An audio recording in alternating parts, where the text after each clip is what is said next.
Hey guys, it's Mel of RTC1. I'm continuing the Chapter 3 storyline. Now I finished the rest of the map that needs to happen before you go forward. Obviously, I'm going to be going the Garrison command all the way up to the palace, or chapel, or whatever it is, at the very top. So I've gotten all the all the marks. The water, the earth, the wind, the fire, all of them. So there shouldn't be anything holding me back.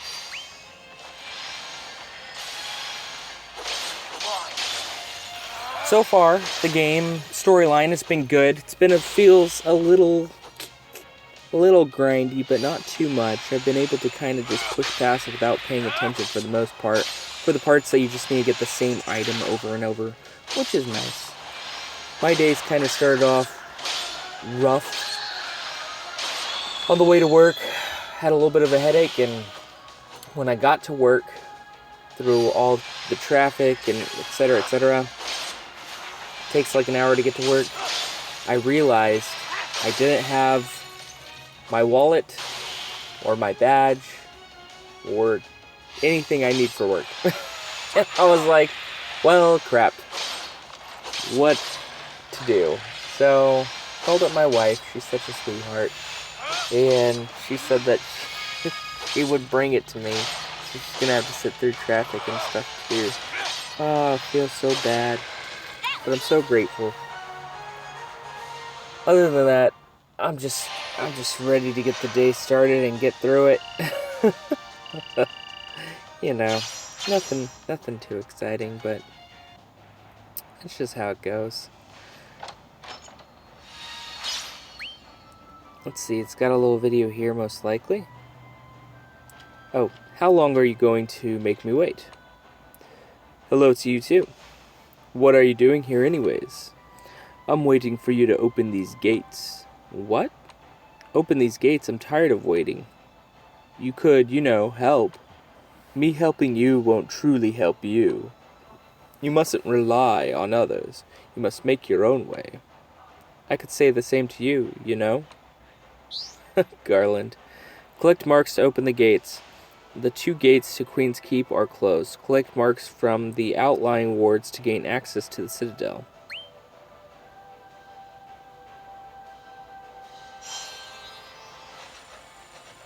Almost there. I can unlock them because I believe I have the marks, so.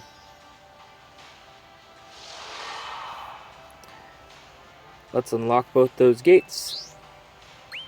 Unlock route.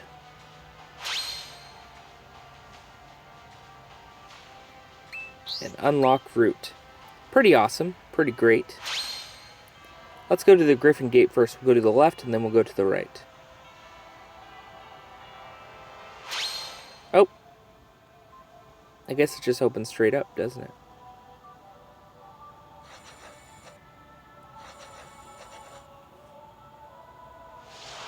There's a boss there as well? Okay. So we'll go here. We'll do the left one first, and then we'll do the right one, and then we'll do the Dragon Tower Gate. Along the way, I guess today I will talk about something that will make me feel good because, hey, I'm having a pretty crappy morning, and I want to talk about something that's nice and good. And I'm going to talk about me first being introduced to video games. I don't know if you remember your first moment ever being introduced to a video game. But I sure do. Most people are like, I was at an arcade. I was doing this. Well, for me, I was 2 years old. And I was going to be babysat by one of my mom's friends. It was a neighbor of ours. When we got over there, the door was opened up. I saw on their little TV screen something that blew my mind. It was Super Mario Brothers. And the character was moving along the screen, and it wasn't like a TV show. It wasn't like a show that you would watch and they were talking or doing something right. And I was just kind of like, what's going on? And then they handed me the controller. And they said, here. Try it. and I was just sitting there with the controller in my hand. I didn't know what to do. I didn't know if the buttons did anything. I was just holding it, expecting something, like him to start moving again. And then they pushed one of the buttons, like, look, try this. I'll talk more in a second. You're making good progress, I see. You're making me walk from one corner of this realm to the other. That's intentional.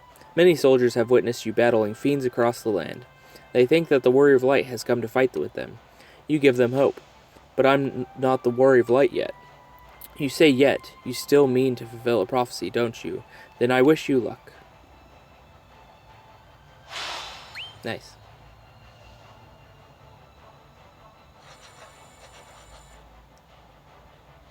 Oh. Looks like more of the map's opening up, I guess. Okay, let's teleport back down here and get that other wyvern gate. So, they press the button like, look, see this? They push the buttons, like he jumps and he moves forward, and I'm just like, like, I was just surprised. And I pressed the button myself. And he started moving. Because I pushed it.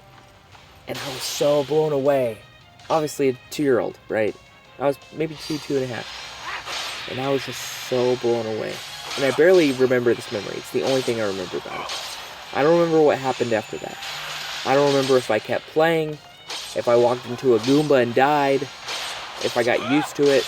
I don't know. But that was my first interaction with video games. And it really set me up for the rest of my life. I always thought from then on, like, I wanted to play more of that. I wanted to do that experience again and again and again. I wanted to be controlling of a story, of a TV show, only in video game form, right? So when I was about 4 or 5, we had moved, my family and I, and my mom wanted me to get some friends and stuff, but, you know, I was kind of like not getting any right away, so she, in order to help me ease into the move, she bought me a Sega Genesis, which had just came out at that time, when I was like 4 years old, 4 or 5. No, I think I was, 4 or 5, and I was like, okay, Sega Genesis, so this is like the Nintendo, right? And it was so much better. Oh. Garland. Finally, you've opened the gates. I suppose I should thank you. I didn't do it for you, Garland.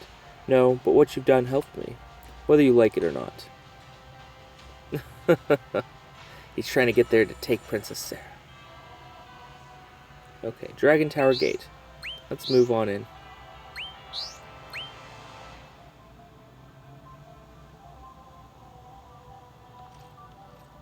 Okay, so, like I was saying, I got the Sega Genesis, and it came with Sonic the Hedgehog 1. And I popped in the game and got it all, my dad, I think, got it all set up. And I started playing, and I was blown away again. It had been a little while since I really was playing the NES, and I was just like, this is amazing. And every day, I would beg my mom to go get me another game to play. And by the time I was, I would say 6 or 7, maybe 7, I got so many games, and I just wanted to keep playing it. And I got a Game Boy too. Game Boy or Game Boy Pocket, whichever. I think I got the Game Boy Pocket first. And I just wanted to keep playing video games again and again and again and over and over and over. And as time went on, I really wanted a PlayStation that came out. So I had to trade in my beloved Sega Genesis with all the games towards a PlayStation, and my mom wouldn't get it for me. So, lost all that nostalgia. But it was worth it for the new system, for new experiences. And the first game I got for the PlayStation was Cool Borders 2. Cool Borders 2 was the game. The PlayStation had already been out for a little while, so obviously Cool Borders 2 was came out a little bit later. after the first one. But I was still blown away. I was so excited by it. And I would get the magazines for the PlayStation Magazine and get the free demos and play those every month, every demo that came out. Well, there's this one particular month that issue came in with a demo for Final Fantasy VIII. Now, mind you, at this time, I hadn't played any Final Fantasies yet, and I played the demo, and it was so amazing. I've heard reports that you've been seen traveling with the heretic Garland. Are you an associate of his? Maybe. What's it to you? I sense that there's something great in you, and my purpose is to temper any blank who shows promise. Did he say these words to you? What does he want? Who knows, maybe he's a demon who feasts on the souls of young blanks. Well, that's just a rumor, but he's still not to be trusted. The prophecy is just a fairy tale. No great hero will come to save us. So the Warrior of Light isn't real then, and I'm wasting my time following this prophecy? Following the prophecy is your choice. Just don't get your hopes up. Hopelessness is what led to all this. Those who lose hope try to find something that fill the hole in their hearts. What would you have me do then? Help you build your stone castles? There are many here who once walked the prophecy's path. They may not be heroes of legend, but soldiers are heroes in their own right. Building defenses and training for battle is good, honest work. You should try it. Sounds good. Is that sarcasm? You'll see soon enough. If you live that long, that is. In any case, you're welcome to stay here for as long as you like. You look like you can handle yourself in a fight. If any chaos spawns come around here, give us a hand, will you? Yeah, maybe I will. Let's move onwards, though. We have a princess to save. So, Final Fantasy VIII came on that demo, and I was just so blown away by the graphics of it and the cutscenes. And I remember it was the city that you go up the road and you fight the spider. I was so blown away. Again, the video games have been such a huge part of my life. And after the game, I beat the game and stuff, I knew I needed that game. I knew I needed to buy that game. So when the game finally came out, I bought the game.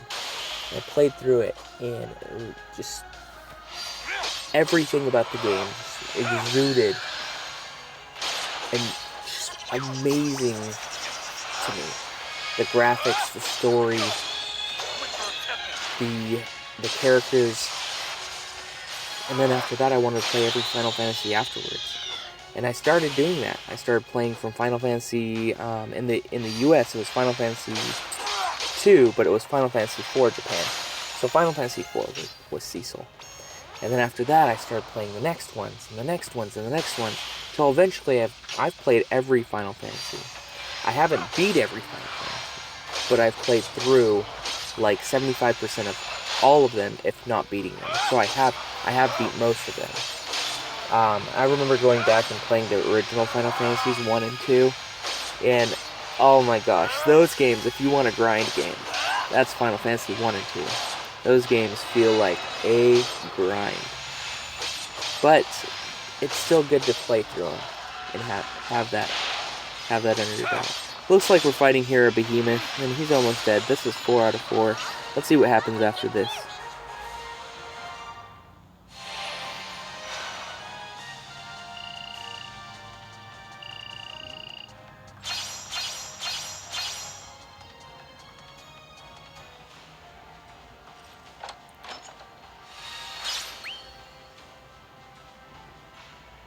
You've spoken to the blanks here. Tell me, what do you think of them? Nothing. What should I think? Dispassionate. Good. Don't let them drag you down to their level. What's that supposed to mean? I told you before, these blanks are empty. They seek to fill that void. They need a cause, so they fight. But what they truly seek is not to win, or to live. They simply wish it to end. Are you saying what I think you're saying? You'll see what I mean when the battle begins. the battle between them. Haha. My heart, it's pounding away in my chest. The princess, Sarah, she's not far now. I've come all this way just to see her, or so it would seem. Is she the reason my heart's racing? No, that's not it. It's not excitement. It's not anticipation. It's dread. Something terrible is coming. My heart knows it is fated to fight. And this is where the real battle begins. Ooh. Chapter 3, Part 1, complete. Everything moves up to 42. That's great. Chapter 3, Chaos in the Crown, Part 1, completed. A soldier's duty to the crown is never done. Head to the newly opened areas and complete the extra quest. This is so boring. You're not just going to wait around the Citadel until Chaos attacks, are you? Is that a problem? Well, don't you think you should make the most of your time? Take a walk around, see if there's anything you can do. What for? To kill time, get the blood flowing. You know what they say, rest breeds rest. And besides, there's probably some nice rewards to be had. Is that all you care about? I'm only thinking of you. The fight against Chaos won't be easy. But you might be able to win it if you work hard and gear up. Nice. I'm excited to have level 42 cards now, so I'm going to finish the map out on my own. But, yeah. Hopefully get some good stuff from beating up the map. Man, a lot of places are opening up. Whole new little videos and stuff to take on. Whole new checkpoints. Okay. Well, this has been Mal of RTC1. I hope you guys like and subscribe and enjoyed the Chapter 3 ending. Goodbye.